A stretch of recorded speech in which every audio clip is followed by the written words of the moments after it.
योगी के उत्तर प्रदेश के मेरठ में केएमसी अस्पताल के खिलाफ एक कोर्ट के आदेश के बाद एफआईआर दर्ज हुई है। वह एफआईआर मानव तस्करी के मामले में दर्ज हुई है। यह पूरी कहानी इतनी दर्दनाक है कि इस कहानी से योगी आदित्यनाथ सरकार की पुलिस प्रशासन सरकार की स्थिति से बहुत साफ हो जाएगा कि किस तरह पूरी की पूरी सरकार किसी न किसी रूप में इस तस्करी में इन्वॉल्व अगर सीधे तौर पर नहीं है तो परोक्ष रूप से तो इतनी ज़्यादा इन्वॉल्व है कि न्याय अन्याय में बदल जाता है। जी हाँ दोस्तों, मैं बात कर रहा हूँ मेरठ की उस घटना का जिसमें कि अदालत के आदेश के बाद एफआईआर दर्ज हुई है। डॉक्टरों को भगवान का दर्जा दिया जाता है, माना जाता है कि वह ईश्वर के बाद वही तो हैं, मगर जब वह हैवान बन जाएं और इंसानियत उनके पैसों के आगे तौली जाने लगे तो जाहिर तौर पर वह बेहद निर्दयी और किसी भी राक्षस से ज़्यादा खूंखार बन जाती।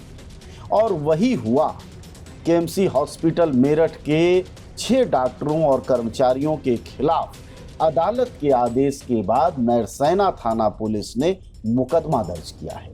इस कहानी की शुरुआत होती है 2017 में, जब योगी आदित्यनाथ की सरकार उत्तर प्रदेश में बनती है।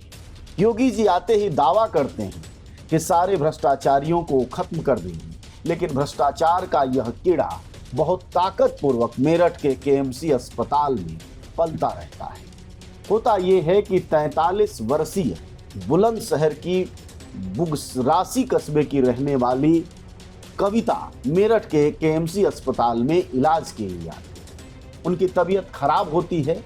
20 मई 2017 को उनका डॉक्टर ऑपरेशन करते हैं।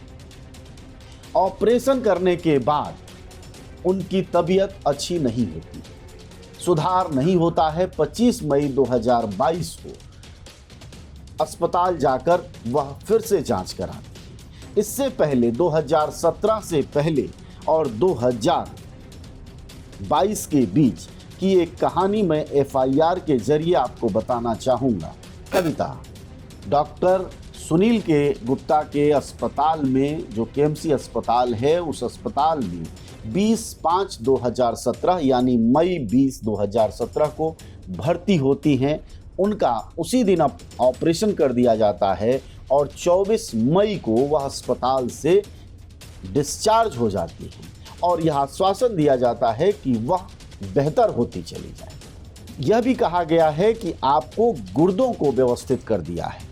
डॉक्टर सुनील गुप्ता या अन्य डॉक्टर, अस्पताल के कर्मचारी लगातार उन्हें फर्जी रिपोर्ट देते हैं क्योंकि उनकी तबीयत खराब होती रहती। डॉक्टर सुनील गुप्ता, अजय एन वत्स, सतीश अरोड़ा, डॉक्टर सीमा वार्ष्णेय, डॉक्टर प्रतिमा गुप्ता, डॉक्टर निकिता जग्गी और अन्य कर्मचारी, यह उन्होंने उनकी किडनी निकालकर बेच दी होती है और उसके बाद कविता की तबीयत लगातार खराब होने लगती है।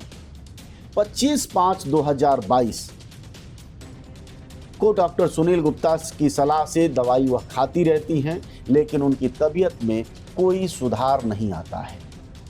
और जब सुधार नहीं आता है तो फिर से एक बार डॉक्टर गुप्ता यानी सुनील गुप्ता के सलाह पर कविता उसी केएमसी अस्पताल में अल्ट्रासाउंड कराती हैं। वह दिन है जिसके बाद से यह पता चलता है कि अल्ट्रासाउंड करने वाले डॉक्टर ने कविता को बताया कि आपकी बाईं तरफ की किडनी नहीं है। जब यह बात डॉक्टर सुनील गुप्ता से कहती हैं कविता और उनके पति और उनके परिजन, तो कर्मचारी और डॉक्टर उनके सारे कागजात मौके से छीन लेते हैं और उन्हें भगा देते हैं। कविता को इस पर संदेह बढ़ जाता है और कविता फिर से एक बार एक दूसरे अल्ट्रासाउंड सेंटर पर जाती हैं। वह महीना होता है अक्टूबर का और तारीख होती है 10/2022। 28/10/2022 को उन्होंने बाईं किडनी का फिर से जब अल्ट्रासाउंड कराया तो पता चला कि वह किडनी निकाल ली गई। उसके बाद सुनील गुप्ता केएमसी को नोटिस भेजा। नोटिस न्यायालय के द्वारा भिजवाया तब भी कोई सुनवाई नहीं हुई। और सुनवाई तो नहीं हुई, जरूर 8/7/2023 को डॉक्टर सुनील गुप्ता ने कुछ बदमाश भेजे कविता के घर पर। उन्होंने धमकाया कि मुकदमा वापस ले लो, नोटिस जो भेजी गई थी, अन्यथा जानमाल बचेगा। केएमसी अस्पताल व अभियुक्त गण ने मानव अंग बेचने का अवैध धंधा बना रखा है। यह एफआईआर में अब दर्ज करा पाई है प्रार्थी। 2017 की घटना और मुकदमा दर्ज होते होते हो जाता है दिसंबर नवंबर आ जाता है, कब? जब मुकदमा दर्ज होता है। इतना ही नहीं, कविता 12/4/2024 को वरिष्ठ पुलिस अधीक्षक बुलंदशहर को भी रजिस्टर्ड डाक से एक प्रार्थना पत्र भेजती हैं कि इसके खिलाफ मुकदमा दर्ज किया जाए, लेकिन वहां भी कोई सुनवाई नहीं होती। तब वह अंततः अदालत का दरवाजा खटखटाती हैं कि इस मामले में मुकदमा दर्ज किया जाए, और फिर मुकदमा अक्टूबर 30, 2024। जी हाँ दोस्तों, याद करें उत्तर प्रदेश में शासन प्रशासन कितना भ्रष्टाचार विहीन है और जन जन के लिए कितना तैयार है कि घटना होती है मई 2017 में और मुकदमा दर्ज होता है अक्टूबर 2024। साल गिनिए, पूरे 7 साल लग जाते हैं एक मुकदमा दर्ज कराने के, वह भी जब वह विक्टिम है औरत जिसके पास प्रमाण है। प्रमाण भी उसे 2022 में मिल जाता है और प्रमाण मिलने के बावजूद पुलिस मुकदमा नहीं दर्ज करती और अंततः अदालत के आदेश के बाद यह मुकदमा योगी राज में दर्ज हो पाता है। अगर इसको लोग राम राज्य कहते हैं तो रावण राज कैसा होता होगा, आप हर हर महादेव करते हुए सोच लीजिए। लेकिन यह हकीकत है कि केएमसी अस्पताल में अंग तस्करी के धंधा में लगे हुए 6 डॉक्टरों का सच वह सिर्फ महिला और उनके परिवार के जरिए सामने आ पाया है। योगी आदित्यनाथ की नकारा पुलिस का नतीजा यह है कि 7 साल लग गए न्याय पाने में, लेकिन न्याय मिलना तो अभी दूर, पता नहीं मिलेगा कि नहीं मिलेगा।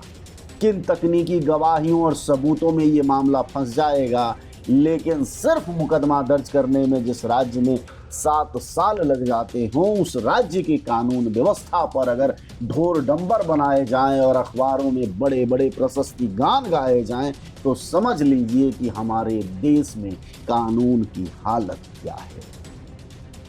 आप सब जानते हैं कि जनज्वार का खर्च आपके जनसहयोग की बदौलत चलता है। आप भी जनसहयोग में शामिल हों और आज़ाद और स्वतंत्र पत्रकारिता को बनाए रखने के हमारे इस महाअभियान में शामिल हों। हमें इंतजार रहेगा आपके सहयोग का, क्योंकि आपका सहयोग ही हमारी मजबूती का सबसे ताकतवर रास्ता है। धन्यवाद साथी।